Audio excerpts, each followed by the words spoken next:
هغه نرستو الله جل جلاله هغه خلکو ته رټنه لېږل ده چې مال ولا الله ورکړ دی خو زکات تی نه ورکړي. مال ولا الله ورکړ دی صدقات واجبات نه ورکړي. په دې کې هغه یریږي چې مال به زما دا کم بشي. مال ولا الله ورکړ دی خدا مال د دین په کارونو کې نه لګي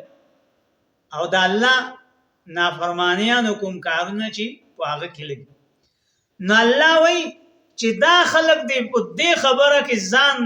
چې د نو خوشفهمۍ کې نه مبتلا کوي چې دا مال لپاره غوره مال دی او دا زما د فایدې مال دی نه. ولا يحسبن الذين او ګمان دي نه کوي هغه کسان يبخلون چې بخل کوي بما په هغه مال آتاهم الله من فضل چې دوی له ورکړ دی الله خپل د فضل. هو خیر لهم چې دا مال دوی لپاره غوره دی. نبی کریم صلی الله علیه وسلم حدیث طیبه ده، حدیث پاک ده چې کم سړی د خپل مال نه صدقات واجبه نه ورکوي، زکات نه ورکوي، سرسایه نه ورکوي، کم چې ضروری په د باندې ورکول دی خپل د مال نه هغه دی نه ورکوي. د الله په نوم باندې چا چې الله حق لګول دی هغه دی نه ورکوي. دغه مال رب العالمین په ورځ د قیامت مار صورت باور کی او هغه چې د په ککرۍ باندې به مسلط کړي شي او هغه به اول نه د سر لټقونه ورکي او بیا به چې نو د وخت کې بد چې د نو چیچی دوی له ټقونه ورکي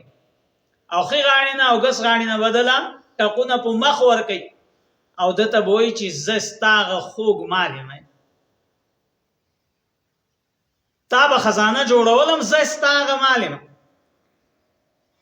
او دغه مضمون چې ده سورۃ التوبه کې د قران کریم په آیات کې هم ده چې دا مال په پروسه د قیامت جهنم د اور نه بسور کړي شي او بیا به په دغه مال باندې د وچولې او د مخ داغله کیږي فتقوا بها جباههم وجنوبهم وظهورهم داغله کیږي په تندې د او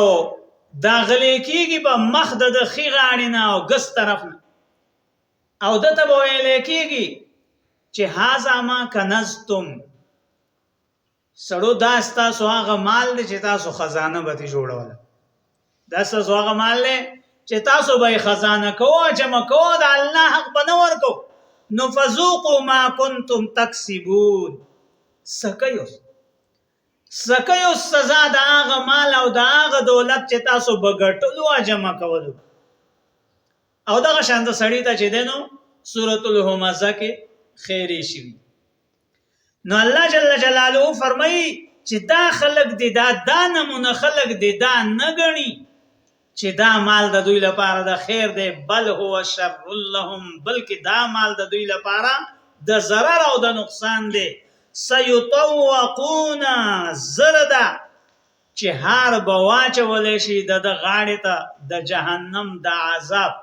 دغه مال دا به د جهنم پور باندې بسور کړي شي او د غاړې ته بهار واچولې شي چې د تبتنه سزا ملاويږي. الله جل جلاله دې زموږ ته حفاظت کوي.